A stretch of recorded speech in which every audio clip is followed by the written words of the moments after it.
ini lebih aman, jauh lebih aman, akar barunya nempel-nempel, jadi kelembaban tetap terjaga. Kalau bisa juga seperti ini, pakai tambahan tilansia. Ini tambahan tilansia ya, tanaman udara, dan ternyata lebih nyaman seperti ini kalau untuk saya pribadi. Jadi si pupuk itu masih tersimpan di media tanam dan penyerapan pupuk bisa maksimal, hasilnya lumayan. Nah, ini udah mulai kelihatan bakal speknya seperti itu lur. Assalamualaikum warahmatullahi wabarakatuh. Selamat berjumpa kembali di Kebun Tetangga Channel. Kali ini kita akan sharing perawatan anggrek ini, anggrek gigante dan panda. Ini dengan tipe yang hampir sama.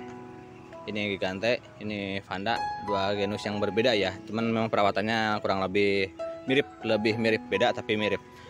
Kalau ini masuk ke Rincostiris juga, sedangkan gigante masih satu genus. Dan salah satu kelemahan atau kendala dalam merawat anggrek seperti ini adalah di kelembabannya lur, asli.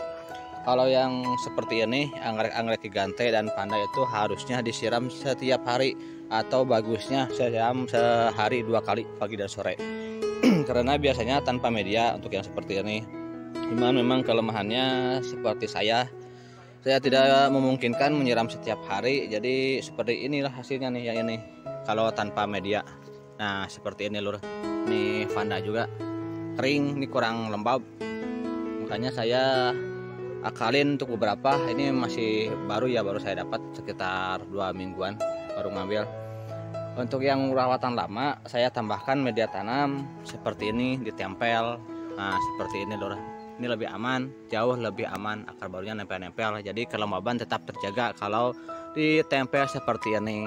Kalau memungkinkan menyiram setiap hari tanpa media pun tidak masalah untuk anggrek panda seperti ini, panda dan gigante. Untuk genus panda dan Rincostiris tidak masalah ya.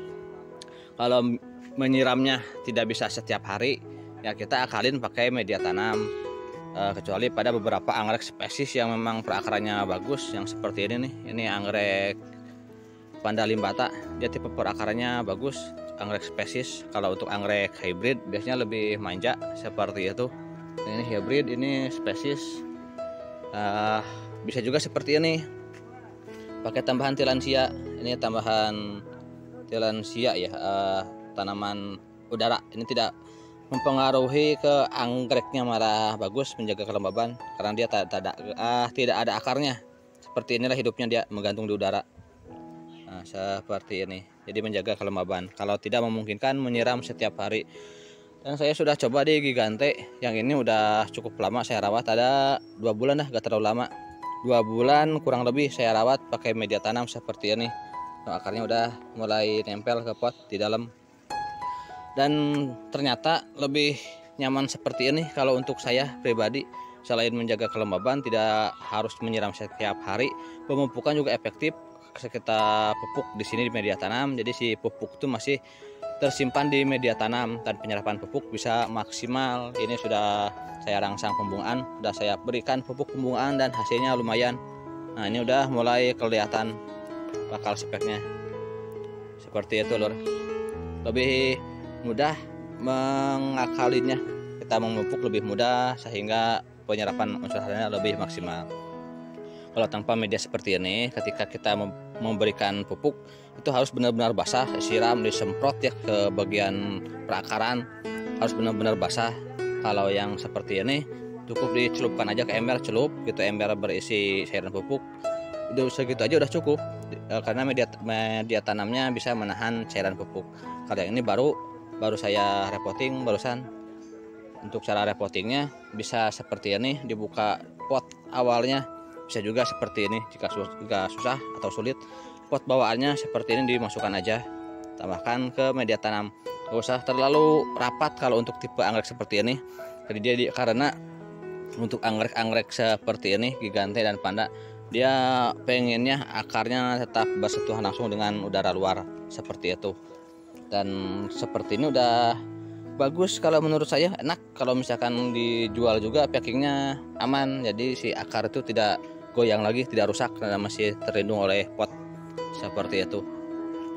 Lanjut lagi untuk panda, dia lebih apa ya, dia lebih nyaman seperti ini, menggantung-gantung. Jadi kalau misalkan media tanam penuh seperti ini kurang bagus, alternatifnya bisa ditempel seperti ini. Nah, yang ini ditempel seperti ini, biarkan akar-akarnya menggantung ke udara dan sebagian ada yang nempel ke media tanam. Yang ini rencananya juga mau seperti itu, saya tempel. Langkah pertamanya kita buang dulu bagian akar-akar yang kering seperti ini. Akar-akar kering ini nggak bakalan bagus. Kalau kurang nyiram ya seperti inilah kondisi panda. Kalau misalkan menyiramnya bagus, sehari 2 kali pagi dan sore ini bakal bagus pertumbuhan akarnya, karena seperti itu tipenya. Kita proses dulu yang ini nih, panda yang ini. Langkah pertama kita siapkan dulu tanamannya buat gantungannya, buat media ya. Ini boleh dari pohon pakis, boleh dari kayu yang keras, harusnya jangan yang lembek ya kayunya, biar gak mudah busuk. Pelembab boleh pakai moss, sabut kelapa juga tidak apa-apa, tidak masalah, dan tali pengikat. Kalau mau ditempel ke sini harus dibuka, mau gak mau media ininya nih, bukan media sih, pot awalnya dibuka dulu agar tidak mengganggu nantinya. Nah, ini sudah saya buka dan harus dipotong, terpaksa dipotong karena memang sudah membelit. Akar yang kering seperti ini dibuang aja karena sudah tidak aktif lagi. Ini udah lumayan banyak yang keringnya, karena ya di itu penyiramannya saya tidak memungkinkan menyiram setiap hari. Jadi seperti inilah kondisi panda jika tidak disiram setiap hari. Sisa segini lur, dari yang tadi gondrong tinggal segini. Udah saya potong bagian akar yang mengering, disisakan akar yang masih aktif. Lalu kita tambahkan pelembab. Pelembabnya boleh dari apa aja ya, yang penting yang biasa untuk digunakan untuk anggrek. Bisa dari moss seperti ini, moss, atau sphagnum moss juga boleh, atau sabut kelapa tidak masalah. Yang penting pelembab untuk menjaga kelembaban.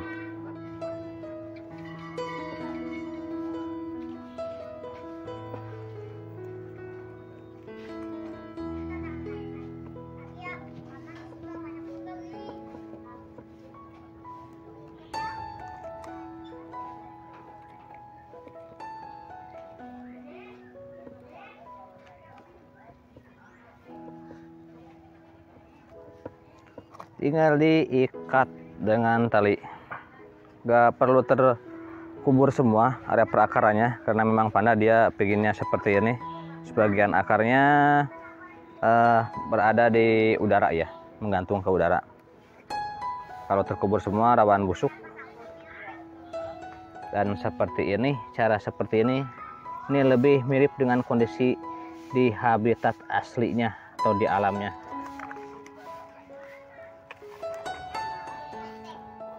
Sudah jadi seperti ini aja cukup. Jadi jangan dikubur semua, jangan terlalu dipendam semua bagian akarnya. Biarkan sebagian akar bersentuhan langsung dengan udara, karena emang panda tipenya seperti ini, dia maunya seperti ini akarnya. Nah, dengan cara seperti ini bisa menjaga kelembaban dan juga pertumbuhannya lebih bagus jika tidak disiram setiap hari. Ini lebih aman. Tinggal digantung seperti panda lainnya. Dia membutuhkan sirkulasi udara yang cukup bagus untuk panda, jadi bagusnya digantung. Kita gantung lagi plannya. Nah, seperti ini tinggal disiram. Siramnya kalau kondisi seperti ini boleh setiap hari, boleh juga 2 hari sekali, karena ada tambahan media tanam ya, jadi tidak terlalu cepat kering, dia tidak dehidrasi. Dan jika akarnya sudah panjang, biarkan aja, nanti dia membelit ke sini, ke media tanamnya.